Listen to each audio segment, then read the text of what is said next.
Now, let's talk about the crop factor or focal length multiplying factor.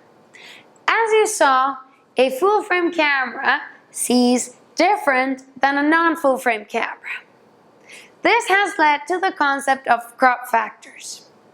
What you need to know about the crop factors is that this is a way of making sure that you know what type of focal length you're using whenever you attach a lens on a non-full frame camera.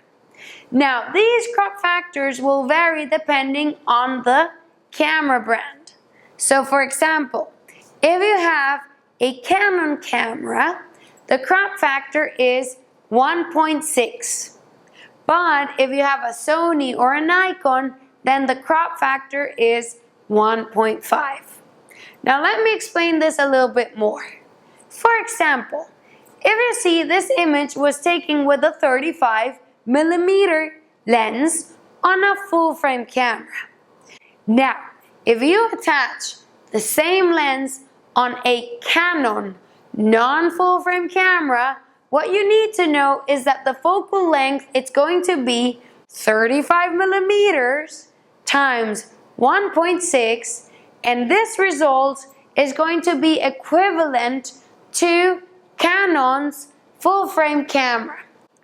On the other hand, if you have a Nikon or a Sony camera and you're using a 35mm lens, because remember, these millimeters were calculated based on the full frame cameras or 35mm cameras, then this is what you need to know, because Nikon's and Sony's crop factor is 1.5, then the math that you need to do is 35mm lens times 1.5, then this result is going to give you the equivalent to a full frame camera. What you're really doing with the crop factor is matching the lens that it's attached with a specific focal length on a non-full frame camera to a full frame camera.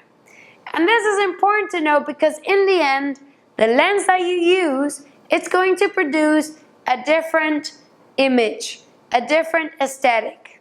So now, I hope you have a better understanding of what a crop factor is and how to use it to know what is the equivalent with a full frame camera.